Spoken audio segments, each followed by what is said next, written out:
and welcome back to the 42nd Annual Sun and Fun International Convention and Fly-In here at beautiful Lakeland Linder Regional Airport.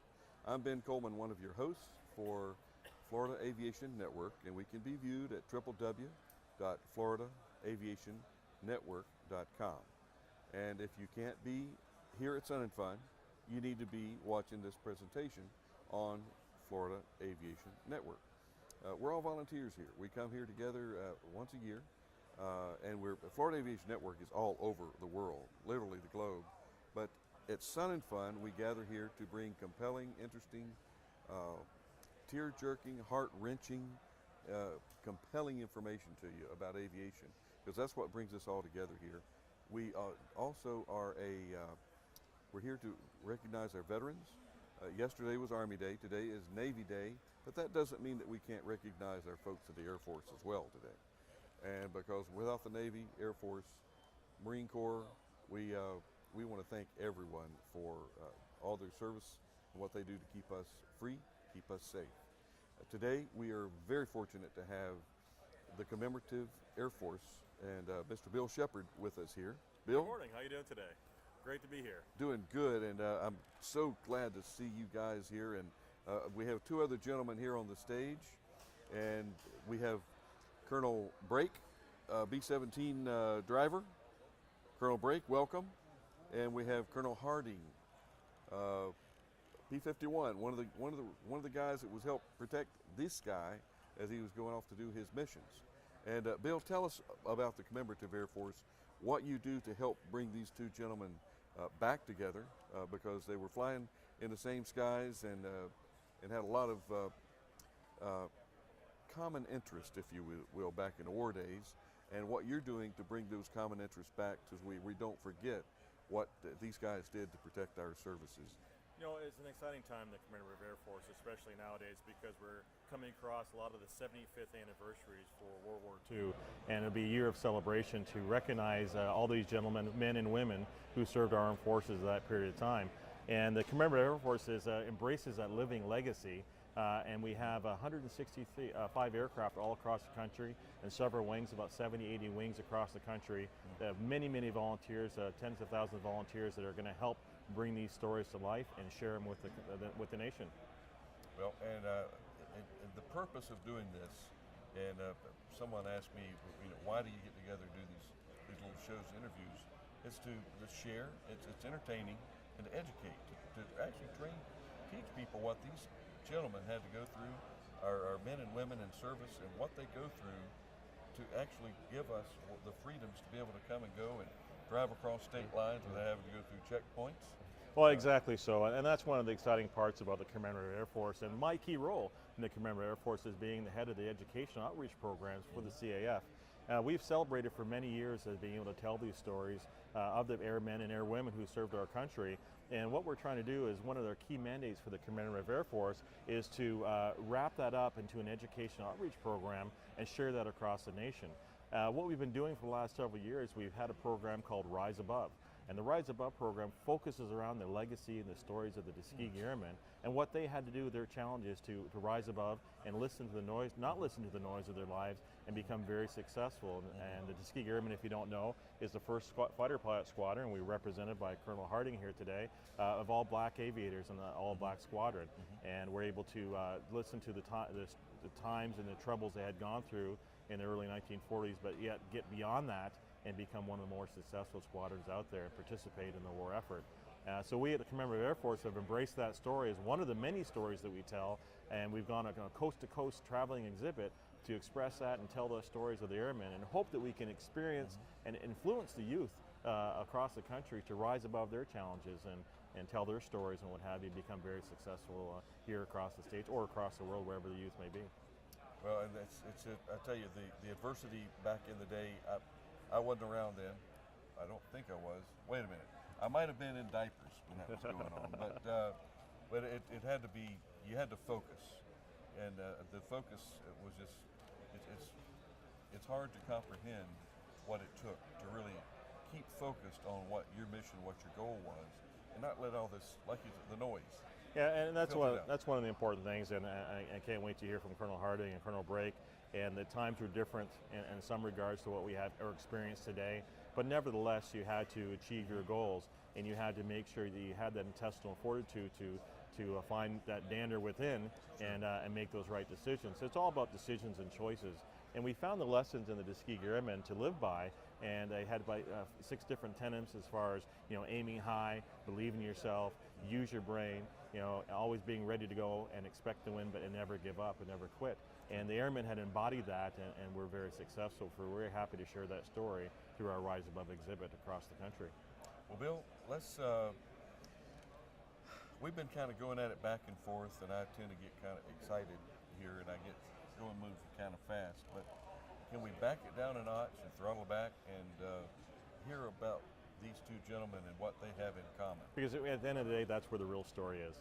What, Colonel, tell us a little bit about how you interact and interface. And am I on now?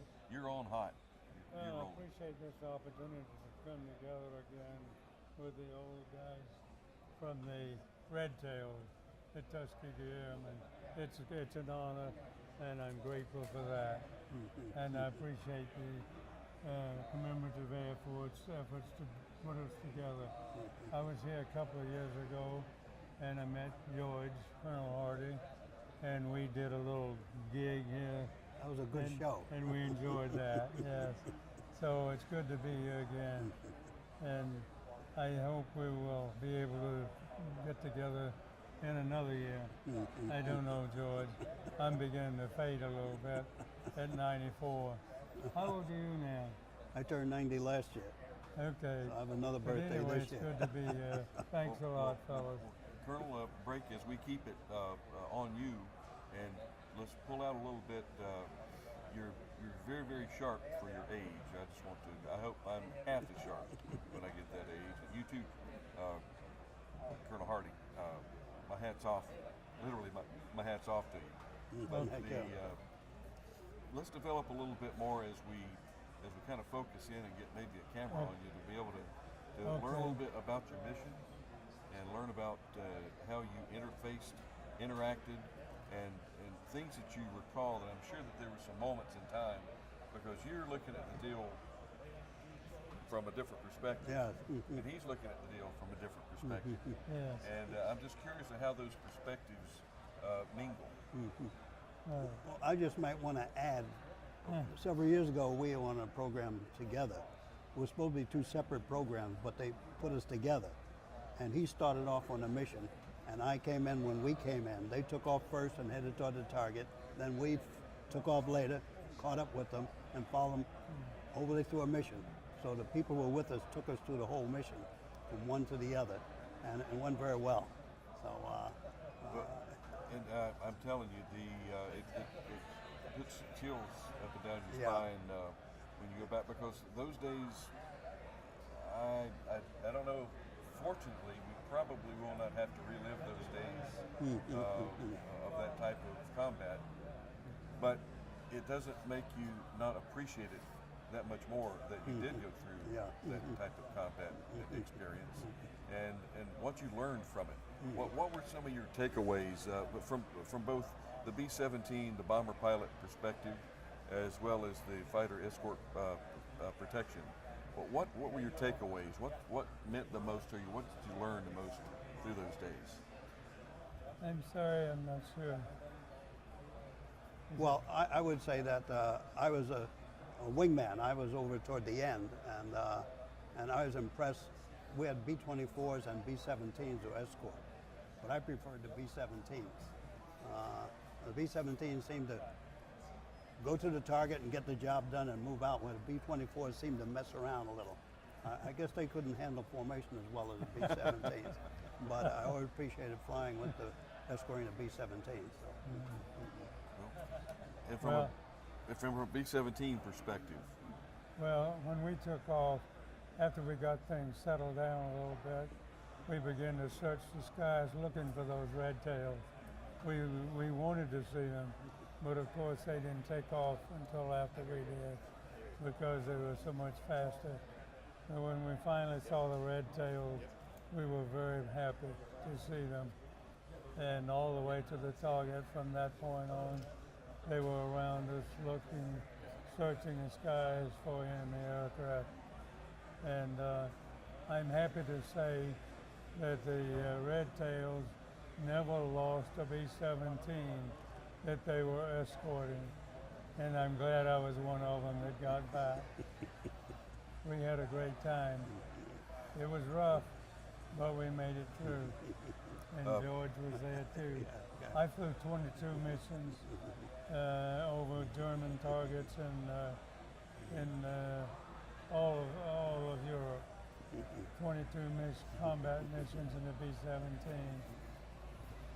And I don't know if I should say this, but I heard a rumor that after the 20th mission in combat, you joined the Lucky Bastards Club. So I was a member of that. And How about that, John? Yeah. Of course, you flew more missions than I did. Well, normally fighter pilots did fly more missions. Yeah, you were up and back while we were still going there.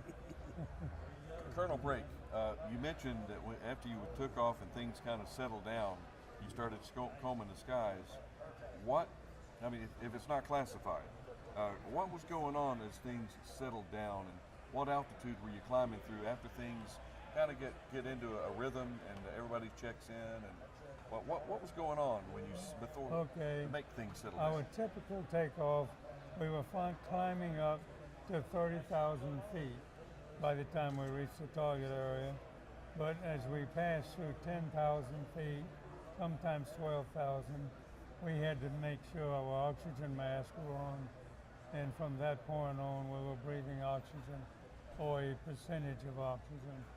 And we had regulators to govern what percentage as we climbed up in altitude.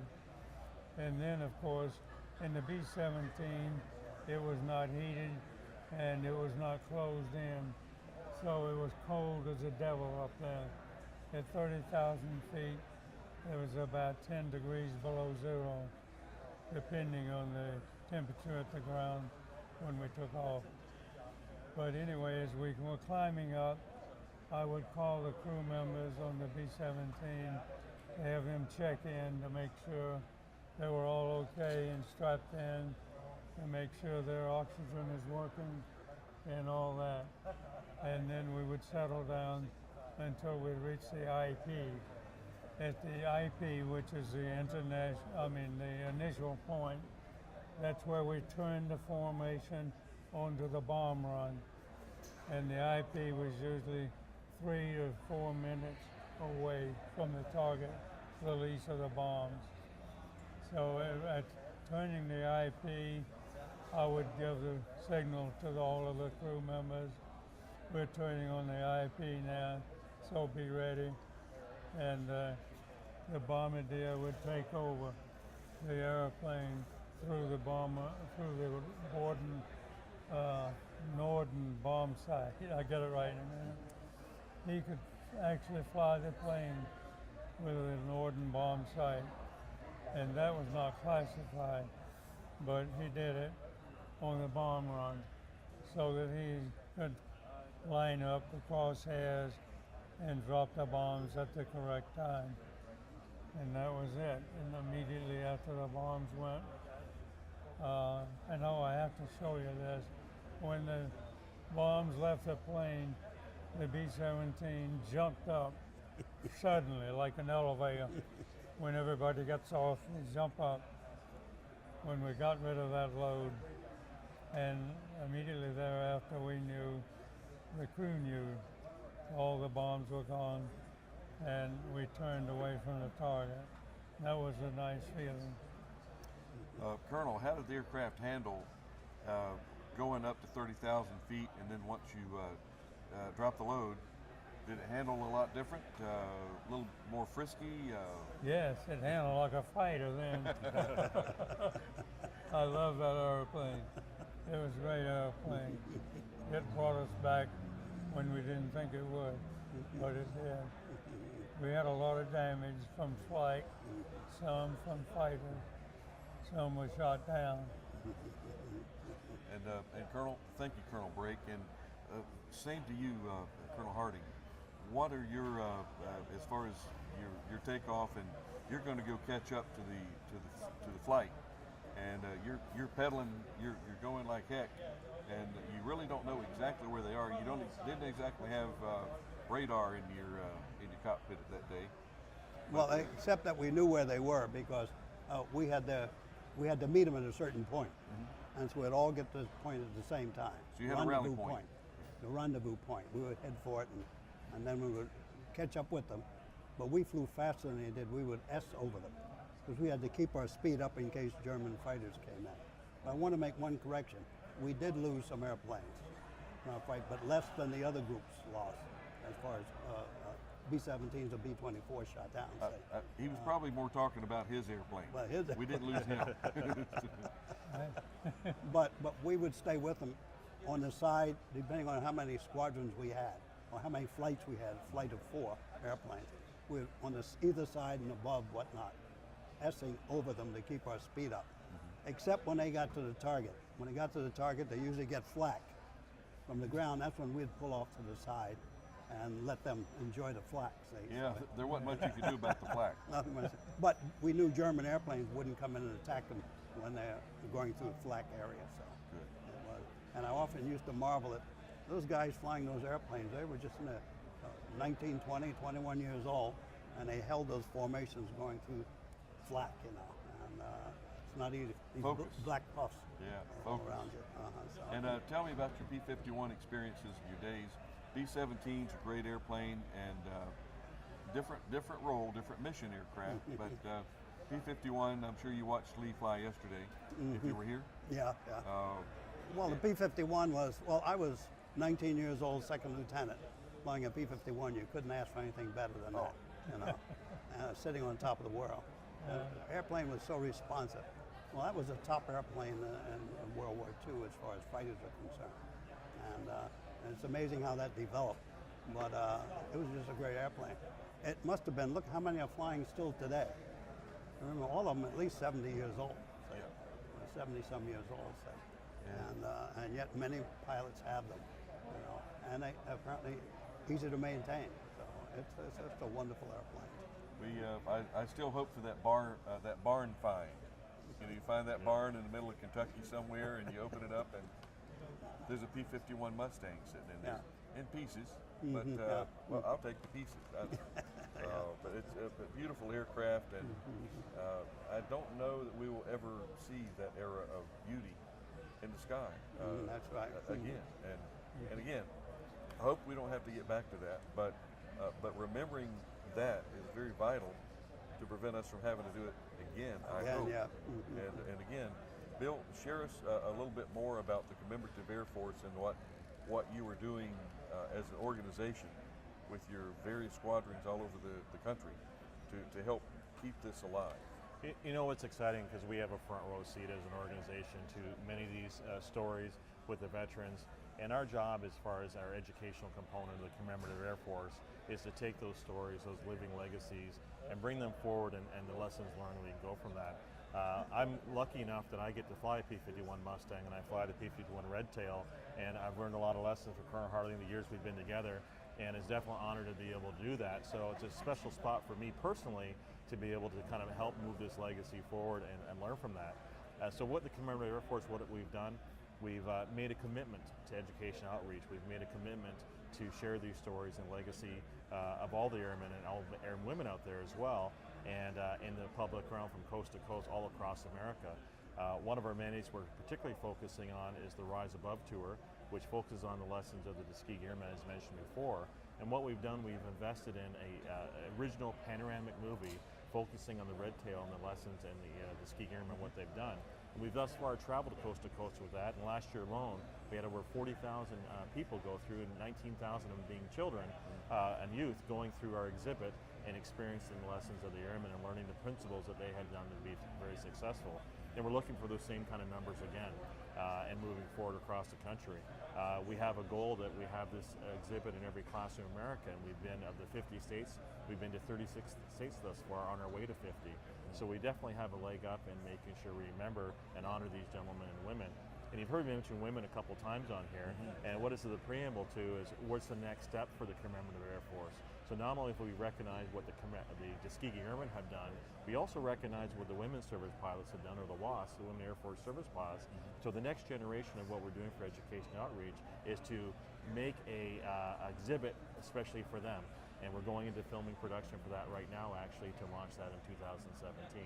So it's an exciting time for the Commemorative Air Force and moving forward and embracing this part of what we need to do to maintain heritage. Bill, you mentioned that you have the opportunity to fly the Red Tail. You flown with P-51. I fly it currently now, yes. So I fly the Red Tail, CF Red Tail Mustang. It's my pony I get to ride. It's a baby. Yes. Oh man, Bill, I haven't been able to. I've noticed that you're a large man. How much shoulder room do you have when you strap into a P-51? Because I mean, you probably don't bounce much from side to side. Well, I wear the aircraft well. One of the kind of fun I have things. to say, it had to be done. Well, my pedigree is I come up through T6s and Harvards and so forth, and they're built like a Harley or a truck. So through that genre, I was able to fit in those aircraft. One of the fun things to do is the Red Tail Rise Above Squadron does over 40 shows a year after year. And on the side of the aircraft is we have it deckled, authentic deckling, and one of the things on the side it says the government says the crew weight is 200 pounds, and I often get people look at the plane, they look at me, they look at the plane, I say, hey, the government says so.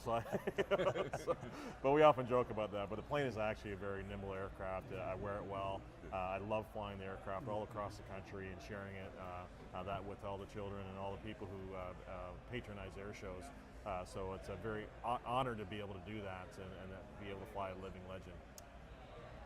Well, anything above 200 pounds and you're aft of the center of pressure of the wing, it's going to make you more maneuverable.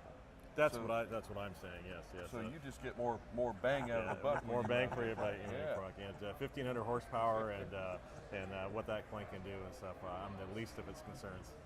Well, someday, I haven't done it yet, but someday I want to, and I have, as a matter of fact, I have had the opportunity to fly B-17. Well, we'll give you the opportunity to fly a P-51. We have 2 seats, so you're next. Now that's what I'm talking about. Yes, see, that's what I'm talking about. I'm supposed to fly in it today. What's that? B-17. Oh yeah, I'll tell It's you. aluminum overcast. Which one is here? Texas Raiders is here today.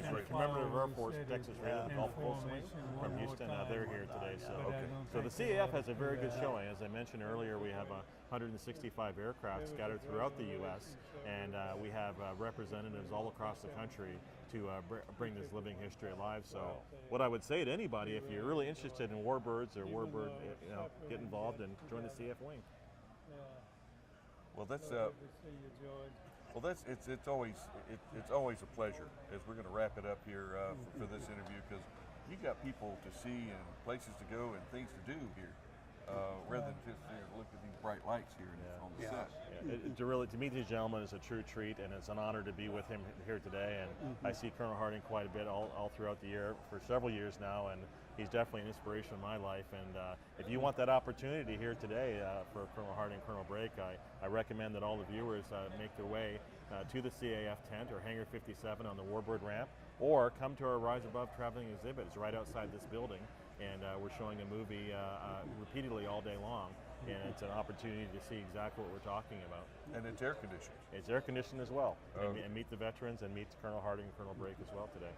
Well, I mentioned that because it's you just can't get any better than that, to meet some actual veterans, some war heroes. Excellent. Yeah. And as far as I'm concerned, anybody that's made it through that, and sometimes the word hero is batted around a little bit, and these guys they don't respond to that. And I've talked to you before, Colonel. You're not a hero. You were doing your mission, doing your job, but it's that humility is what gives the professionalism. Just takes it to that extra scale, and that I hope that our youth pick up on that, rather than not look at me, but look at us as a group. And with that, I want to thank you for being here with us today. Thank you, Colonel Brake. I'm grateful. I thank you for this opportunity to be here. And I thank George and the Commemorative Air Force too. Thank you very much for your service. Very, very much. And I'm going to venture out there and say we look forward to seeing you next year. Look forward Good, to it. good, Okay. yeah. Okay, guys. Yeah. Excellent. Okay. Thank you so much, Thank you. Bill. Okay. And that's going to do it for this session of the Florida Aviation Network. And as a matter of fact, I think we're going to take a break and go walk out on the ramp. These guys talking about red tails got me all excited. I got to get out there and go see the airplanes. So thanks for joining us, and we'll see you next time.